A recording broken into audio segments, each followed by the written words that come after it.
This Rich Lowry, editor-in-chief of National Review, and David Webb, Fox News contributor and host of the David Webb Show on Sirius XM, where I've been happy to be a guest from time to time. David, great to see you. Rich, great to see you as well.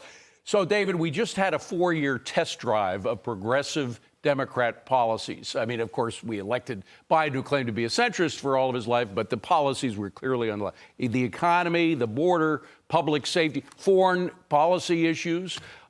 It was a disaster. The test drive crashed big time, both with the economy and even, I mean, you think of the peaceful time during the Trump administration. That wasn't coincidental. That had a lot to do with his leadership, Donald Trump's leadership, and the wars that ensued during the Biden administration. So where do Democrats go from here?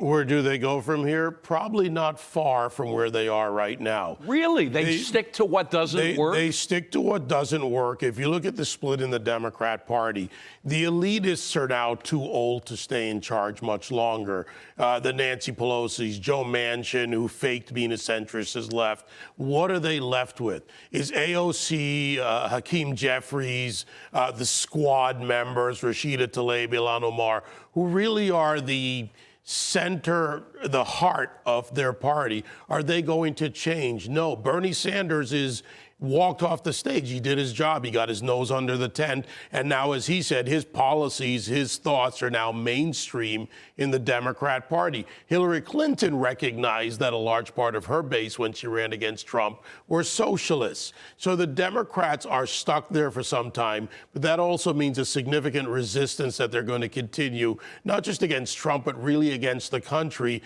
Their complaints about billionaires, they have their own billionaire, Alexander Soros, Steyer, so many others. So there were more billionaires supporting Kamala Harris than there were supporting Trump. I had a list of 88 prime Wall Street players that were supporting Harris. Right. So they're not going anywhere. And part of the money grift is acquire the power and hope to build the next base. All right. Well, you said that it was all the old school, and you're right, Dave. We had Joe Manchin.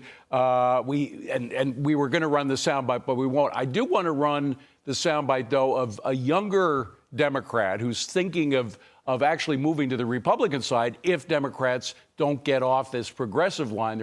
Run that Stephen Smith soundbite if you have it there. I voted Democrat, and I got to tell you something right now. I don't like the fact that I did. Nobody's above the law. But then you go out and you pardon your son. And I'm no longer interested in, nor do I believe any of us should be interested in listening to a bunch of fear-mongering to tell us who we shouldn't vote for. Why don't you come up with a plan that tells us why we should vote for you? And if Donald Trump, J.D. Vance, or the host of other Republican candidates coming down the pike, that's the kind of message that they're going to put forth, I'm down for it. I'm open-minded. And, Rich, then you have a rookie like John Fetterman, who just said, I'm not rooting against Donald Trump. So it's not just the old-timers that want to change for progressive policies. So I agree with David. The party's not going to change. It's going to need to lose another national election or two. But if you want to point to someone who gets it, I think it is John Fetterman. One, speak with a clear and authentic voice.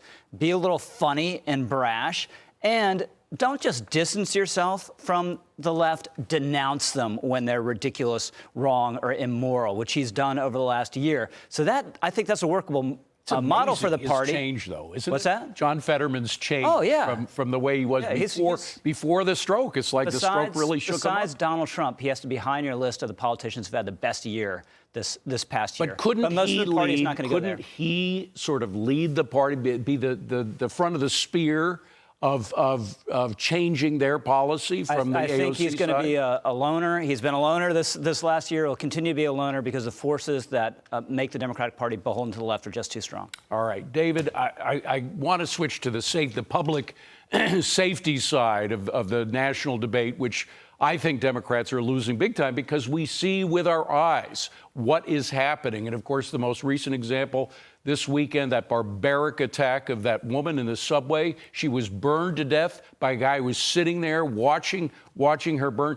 And then by the way, he was a Guatemalan illegal alien. He'd been kicked out during the Trump administration, came back probably during Biden. We don't know that as a fact. And he's been accused. He hasn't been convicted yet. But the amazing thing is the reaction of Governor Hochul, who, after the actual attack, said, and I'm putting up from her ex-post, a suspect is now in custody for the horrific incident on the F train. Our brand new security cameras helped law enforcement to get the suspect. I mean, she has no bragging rights for not preventing what happened here. I mean, it's all about prevention. We have to prevent attacks on innocent people, not just react to after it's happened. Kathy Hochul is more tone deaf on illegal immigration than Governor Cuomo was during COVID. Think about that. Kathy Hochul is another Working Families Party candidate, much like Letitia James, who was their biggest first success on the state level. Working Families, for those who don't know, is kind of a far left outfit in Call them what they New are York. by their policies. They're the Communist Party in New York, right. And they're operating in about 24 states right now. I've been tracking them for a long time. And when you look at what Kathy Hochul did, she's trying to take credit for something that she caused. The deal with the MTA, the state who governs it, and the city falls under the governor. She's responsible. Her office is responsible. But Rich, having said that, you gotta give First some. of all, hats off to David. He's such a pro. He lost a piece of equipment. Did he bat an eyelash? Not an eyelash. David, that was magnificent. I must say, I've been in the business a long time. You did quite well with it. I was All right. startled, but all right. But back to the issue. It's not just Governor Hochul. The DA, Alvin Bragg, was so busy on this lame-brained prosecution of Donald Trump on going after Daniel Penny. Talk about the subway crime. Here's a guy who steps up, a Marine, former Marine who steps up to the plate, does the right thing, and all DA Bragg can do is try to prosecute the guy. Thank God the jury was not of like mind with there. But if Daniel Penny just... the DA's got to take some blame for this. Absolutely. If Daniel Penny had just punched someone in the head randomly in a subway and left, he would have been fine, right? But it's because of his race and because he stepped in and did the right thing. And I don't care what the statistics say. If one person is burned alive on the subway, that has an effect on everyone because you're thinking about it when you ride the subway, and you shouldn't have to do that. Well, the statistics, by the way, are cooked, the ones that we get from the administration. Right, but that's what they want to use to reassure people. But this is obviously much more stark and real for people. And also, the way you prevent these things from happening, don't have illegal immigrants on the streets. Don't let low-level offenders go. Don't let minor disorder go. Lock it down in that sense. And then it's less likely that something like this happens. That was the Rudy Giuliani approach, which has been trashed over the last decade. And then we wake up this morning and find out that these commutations by the Biden administration wasn't obviously Biden is not competent enough to do these things, but somebody in his administration is trying to. 37 of the commutations involved violent criminals who were just the worst of the worst. What is that about, David? Well, it's about an agenda within the Biden administration. He's not in charge of this. The pardon process always has a lot of players in it for any president, the review by the Justice Department. But this is an agenda that they need to drive forward. It's not just about the contradictions between 1993 Joe Biden, the crime bill, and where he is today. This is an agenda. And if you look at the people he's either commuting or pardoning, the first 39, the 1,499 commutations, look for who's in there and ask yourself, would anyone who's competent sit there, no matter what they have a belief in, if they had input from a proper Justice Department, would you commute or pardon someone who, for instance, kidnapped and murdered a 12-year-old? Would you have someone who targeted someone, a first responder, and planned the murder of a service member?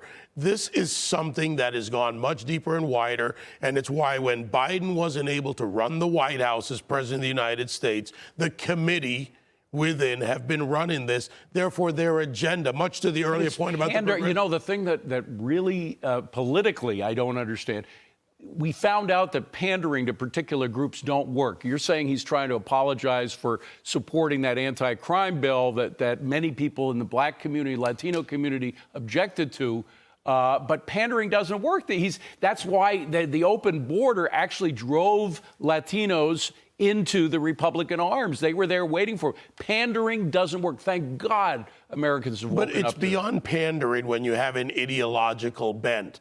They don't care about blacks. They don't care about Latinos. They don't care about the poor. Brandon Johnson in Chicago is a socialist. He doesn't care about the constituents. He wants to make sure he follows the very Alinskyite rule, which is how you remake America. You have a balkanization of the country by people from all over the world. That's one part of it. You don't care where the criminals come in with economic migrants or otherwise, because it allows you to change and rebuild America. That's what their goal is. It's not even about Saul pandering Alinsky, by the anymore. way, who actually dedicated his last book, Rules for Radicals, to Satan. I mean, that's where a lot of these people are. Okay, finally, I gotta give this to you, Rich, because back in the late 1970s, there was a debate between William F. Buckley, who founded the National Review, and Ronald Reagan over the Panama Canal Treaty. Yeah. Reagan was against it. He thought that eventually Panama would break all the rules, and it's a contract, a treaty, and in fact, that's exactly what happened. Was Buckley wrong on that? Well, because in this Donald sense, Trump thinks he was. In this sense, Trump is highly Reaganite, right? And look, if we get the Panama Canal, Greenland, and Canada as a 51st state, it's the most successful foreign policy since James K. Polk, right? But I don't think we're taking back the Panama Canal. We might get lower fees, though. This is how Trump works people. He did it with foreign actors all during his first term. Remember, he cut off aid to Central American countries, like, oh, they're all going to collapse. It's going to be terrible. He cut it off for one day because they went along with his immigration plans, and that's what he wanted. So this is a way for him to work others and get the negotiations he wants. David, you know a little bit about Panama. I mean, the fact is that the president is saying, no, it's ours, it will be forever. But I love that American flag that Donald Trump put on his posting. Yeah. Can we show that again? In the canal, he has an American flag. And what does it basically say, like it or not, here it is. This is American property. He is a real estate guy, and I looked and I can't find where France paid us back the $40 million when they failed to do the canal. So maybe put a lien on the canal. I agree with Rich's point. This is a negotiation starter. But there's another issue down there, the Darien Gap. And if you want to negotiate with Molino, and you want to negotiate in Panama, you need some leverage, and you use all available tools. But the biggest issue that goes unstated is China. Yes. Yeah. China has been bribing the hell out of Panamanian officials for years. Well, they'll think twice about that now, too. Yeah, exactly. We do not want China to get hold of our Panama Canal, the canal that we built. There you go. So, at any rate. All right, that was great stuff. So gentlemen. nationalistic, Thank you very much. Yeah. Rich Lowry, David Webb, Merry Christmas to you.